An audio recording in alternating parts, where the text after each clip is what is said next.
بسم اللہ الرحمن الرحیم۔ کل کے کلپ میں ہم نے یہ عرض کیا تھا کہ طلبہ کرام کسی ایک فن کی طرف اپنی توجہ مبذول کر کے مطالعہ شروع فرمائیں۔ کسی ثانیہ کے طالب العلم نے ہمیں میسج کیا اور یہ پوچھا کہ کیا ثانیہ میں بھی مطالعہ کرنا ہوتا ہے؟ جی محترم، مطالعہ ہر دور میں کرنا ہوتا ہے اور ضروری ہوتا ہے۔ اگر مطالعہ نہ کیا جائے تو بندہ عالم نہیں بنتا۔ آپ کو اولا میں بھی مطالعہ کرنا تھا، آپ نے نہیں کیا تو ثانیہ سے شروع کریں، اور ثانیہ سے تو لازمی کرنا ہوتا ہے۔ اولا میں تھوڑا سا ہم یوں کہہ دیتے ہیں کہ آپ درسیات کے حفظ پہ توجہ دے دیں، آپ نحو یاد کر لیں، صرف یاد کر لیں، گردانوں کی پریکٹس کر لیں، آپ نماز روزے کے بنیادی جو مسئلے آپ کو سکھائے جا رہے ہیں وہ درست فرما لیں۔ ثانیہ سے تو مطالعہ فرض ہو جاتا ہے۔ اگر آپ نہیں کرتے تو آپ درس نظامی کے اسلوب میں کوتاہی کرتے ہیں۔ اب مسئلہ یہ ہے کہ مطالعہ سمجھ تو آتا نہیں تو کیا فائدہ ہوگا کرنے کا؟ مطالعہ کریں گے تو سمجھ میں آئے گا، مطالعہ فرمائیں گے تو سمجھ میں آئے گا۔ ثانیہ سے اپنے مطالعے پر توجہ دے دینی چاہیے۔ یہ ہماری غلط فہمی ہوتی ہے، ہم یہ کہتے ہیں کہ ہم پہلے سمجھیں گے پھر مطالعہ فرمائیں گے۔ ہمارا 20 سال کا درسیات سے تعلق ہے اور ہم اپنے تجربے میں یہ بات مطلب بدرجہ اتم مانتے ہیں کہ جو یہ کہتے ہیں کہ سیکھ کر سمجھیں گے، ان کے سیکھنے کا وقت پورا درس نظامی میں کبھی نہیں آتا۔ البتہ جو سمجھنے کی کوشش کرتے ہیں وہ سیکھ ضرور جاتے ہیں، اور یہی آج میں آپ کو توجہ دلانا چاہتا ہوں کہ بجائے آپ الٹا نظریہ قائم کرنے کے کہ سیکھیں گے تو سمجھیں گے، سمجھ ہمیں آتا ہو تو ہم پڑھیں گے، جی نہیں، آپ پڑھیں گے تو آپ کو سمجھ آئے گا، آپ پڑھیں گے تو آپ کو سمجھ آئے گا۔ آپ دیکھیے، نور العزا کا ایک سبق ہے، ایک عبارت آپ کے پاس ہے، آپ اس کو حل کرنے کے لیے بیٹھے ہیں اور آپ نے بیٹھ کے اس کے زبریں زیریں پیشیں سارا اعراب درست لگانے کی کوشش کرتی۔ میں جانتا ہوں ان طلباء کو جنہوں نے اپنی زندگی کا مطلب یوں کہہ لیں روزانہ رات کے 3 گھنٹے ایک ایک عبارت کو درست کرنے پر لگائے ہیں۔ کرنا چاہیے، ثانیہ ہے، اس پہ ترکیب میں اور وجہ اعراب پہ خاص توجہ دینی چاہیے، لیکن یہ 3 گھنٹے نہیں چاہیے تھے اس کے لیے، یہ تو آپ کے بائیں ہاتھ کا کام تھا، آپ بلا پڑھ کے آ گئے۔ یہ تو آپ کے لیے 5 7 8 10 منٹ کا کام ہوگا یار، 3 گھنٹے کی محنت تو نہیں چاہیے تھی۔ پھر 10 منٹ کے کام کے بعد آپ نے جس کو 3 گھنٹے میں نپٹایا، آپ مطمئن ہوئے۔ آج آپ کا ثانیہ کا آدھا سال گزرنے والا ہے، آپ مطمئن ہوئے کہ پہلے دن میں نے یہ محنت کی تھی اور دوسرے دن اس سے میری محنت کم ہو گئی، تیسرے دن کم ہو گئی، 6 مہینے میں 3 گھنٹے سے 1.5 گھنٹے پہ آ گیا ہوں۔ ایسا ہوا ہے؟ اگر نہیں ہوا تو یہ پٹری درست نہیں ہے۔ پھر درست پٹری کیا ہے؟ درست پٹری یہ ہے کہ آپ نور العزا کی عبارت لیں، اس کو ایک دفعہ پڑھیں، اس کو پڑھنے کے بعد اس کے محشی کو دیکھیں، محشی کیا بتانا چاہتا ہے، مصنف کی جو رائے ہے، جو خیال ہے، جو بات ہے، محشی اس کو آپ کے سامنے بیان کرے گا۔ آپ کو محشی کی بات تھوڑی بہت سمجھ میں آئے گی۔ اگر محشی بھی آپ کو نہیں سمجھا سکا تو پھر آپ شارح کے پاس آ جائیں، شارح آپ کو بتائے گا مصنف یہاں سے کیا شروع کرنا چاہتے ہیں۔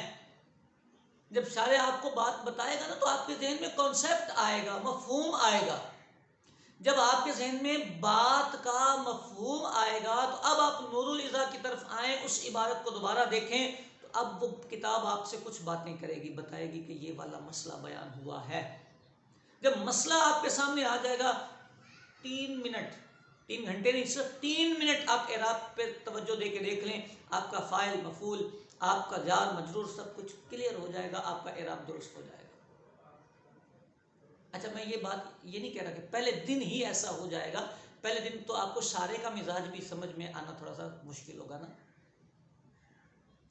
اس کے لیے کم از کم 2 مہینے کا آپ ٹائم پیریڈ رکھیں۔ سٹارٹ لے لیا آپ نے، اب آپ پڑھتے جائیں پڑھتے جائیں۔ پہلے دن آپ کو 0 سمجھ میں آیا ہے، ایک لفظ سمجھ نہیں آیا، دوسرے دن بھی آپ کو ایک لفظ سمجھ نہیں آیا، لیکن میرے اللہ نے چاہا وہ کسی کی محنت کو ضائع نہیں فرماتا، تیسرے دن آپ کو کچھ لفظ سمجھ آئیں گے، چوتھے دن آپ کو اور کچھ سمجھ آئے گا، اللہ نے چاہا ود ان 15 days آپ آدھا آدھا صفحہ سمجھ جائیں گے، شارے کی آدھی آدھی باتیں سمجھ جائیں گے، آپ کو 50% مفاہیم کلیئر ہونا شروع ہو جائیں گے، شارے کو سمجھ گئے تو متن آتا ہی ہوگا ود ان 15 days، اور 2 مہینے کے بعد تو آپ عبارت کے ایکسپرٹ ہو چکے ہوں۔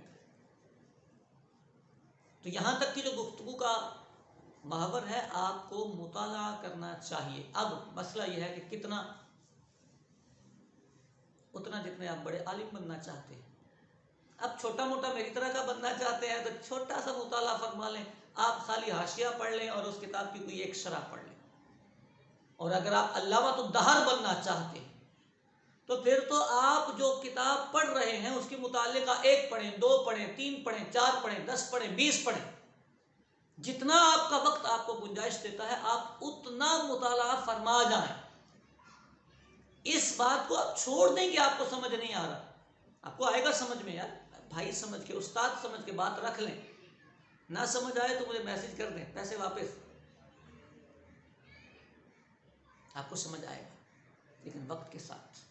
آج اسٹارٹ لیں گے اگلے 6 مہینے بعد، کل اسٹارٹ لیں گے تو اس سے اگلے بار، ثالثہ میں لیں گے تو رابعہ میں سمجھ میں آئے گا، رابعہ میں لیں گے تو خامسہ میں سمجھ میں آئے گا، سابعہ میں آپ نے اسٹارٹ لیا تو دورے میں سمجھ میں آئے گا، لیکن اسٹارٹ لینا پڑے گا۔ تو آپ اسٹارٹ لے لیں، میرا کریم اپنی رحمت فرمائے گا، فضل فرمائے گا، آپ پر بڑی عنایات فرمائے گا محترم۔ آپ شروع کر دیں، ڈریں نہیں، خوف نہ رکھیں۔ 100 عامل کی جو ترکیبیں ہوتی ہیں، میرا بچہ پھنسا ہوا ہوتا ہے، ہاتھ جڑے ہوئے دیکھیں،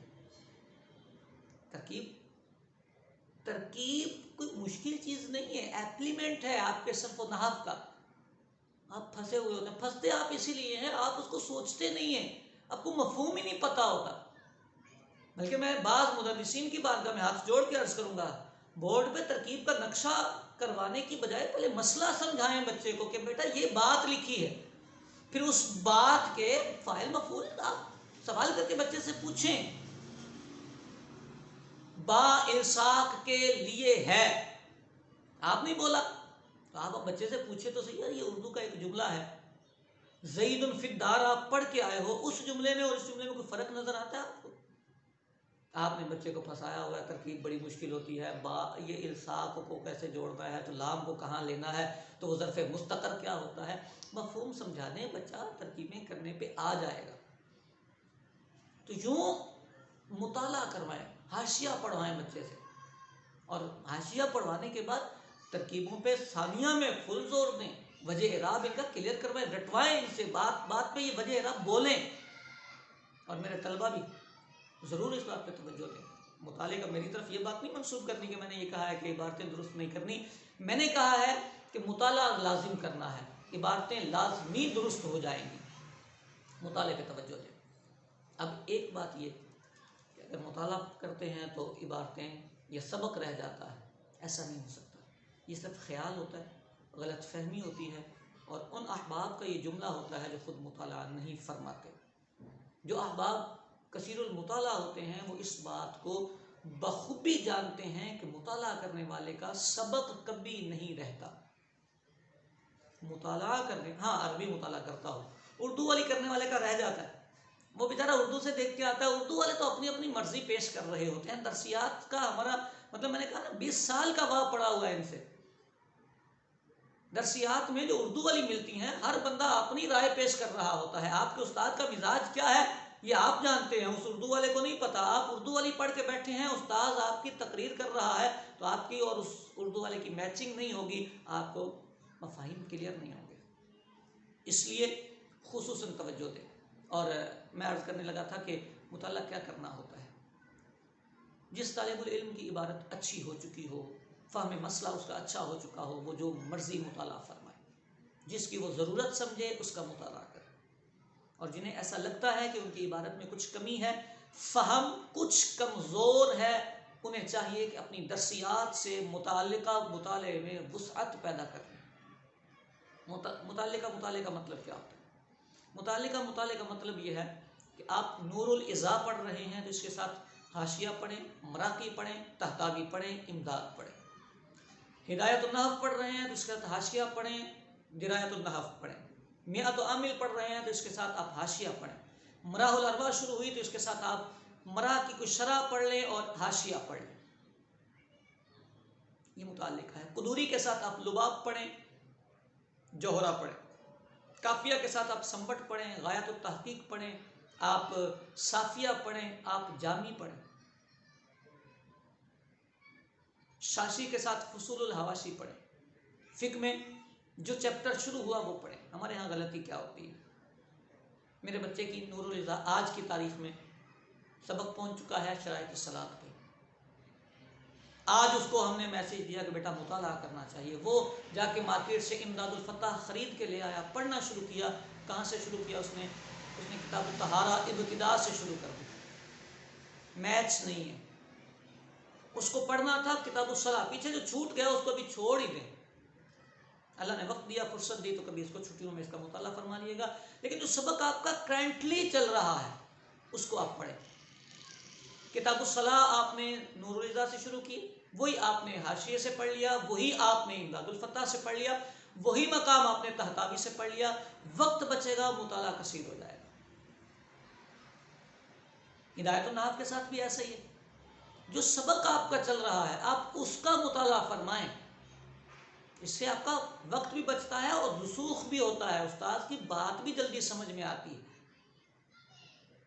جب ہم کئی جگہ پہ میں نے یہ غلطی نوٹ کی، اب پتہ نہیں اس کو غلطی کہنا چاہیے یا نہیں، بہرحال کہ وہ مطالعہ کرتے ہیں بچے لیکن متعلقہ نہیں ہوتا. بچہ ذہنی طور پر ڈسٹرب رہتا ہے، ڈبل مائنڈڈ رہتا ہے. ایک طرف اس کا کتاب التیمم چل رہا ہے، باب التیمم چل رہا ہے، اور دوسری طرف اس نے قاضی اٹھایا ہوا ہے. اب وہ قاضی کا مسئلہ سیدھا کرے گا یا تیمم کا کرے گا؟ ہمارے دور میں اتنی شارپنیس نہیں ہے کہ ہم بیک وقت 2 گلیوں میں چکر لگائیں. وہ کہا جاتا ہے 2 کشتیوں کا مسافر رل جاتا ہے. متعلقہ مطالعہ فرما. فتاوی رضویہ شریف پڑھنے کا جب ہم کہتے ہیں اپنے بچوں کو تو وہ پتہ کیا کہتے ہیں؟ استاد صاحب کہاں سے شروع کریں؟ تو کئی احباب انہیں مشورہ دیتے ہیں کہ 22ویں 23ویں جلد سے شروع کریں، وہ آسان ہے. ان کا مشورہ اللہ جانے کیوں ہے اور کیسا ہے. امید ہے کہ انہوں نے اپنی رائے میں اچھا سوچا ہوگا. لیکن میرا مشورہ یہ ہوتا ہے آپ کا جو سبق ہے اس سبق سے اللہ حضرت کو مطالعہ فرمائیں. فتاوی رضویہ کو اس سبق سے مطالعہ فرمائیں. کیسے نہیں آئے گا یار؟ کیسے نہیں آئے گا؟ متعلقہ سبق ہے نا آپ کا. آپ جہاں پانی کی اقسام پڑھ رہے ہیں نور الرضا میں، وہاں اگر امام اہل سنت وہی بات، وہی نور الرضا کی عبارت آپ کو فتاوی رضویہ سے دیں گے تو کیسے نہیں میچ کرے گا؟ لیکن اگر آپ مس میچنگ میں آئیں گے، ثانیہ سے آپ الگ الگ پٹریوں پہ چڑھ گئے تو 2 کشتیوں کا مسافر چر جاتا ہے، پڑتا نہیں، منزل تک نہیں پہنچتا. متعلقہ مطالعہ فرمائیں. البتہ جب آپ کثیر المطالعہ ہو جائیں، آپ کو پتہ چل جائے کہ اسلوب مطالعہ کیا ہے، فہم اچھا ہو جائے، عبارت اچھی ہو جائے، پھر آپ کا جو مزاج میں آئے، جو من میں آئے وہ مطالعہ فرمائے. جہاں آپ کا ذوق آپ کو اجازت دے اس فن میں آپ اس فن میں آپ ماہر بن جائیں. اللہ آپ پر اپنا فضل فرمائے.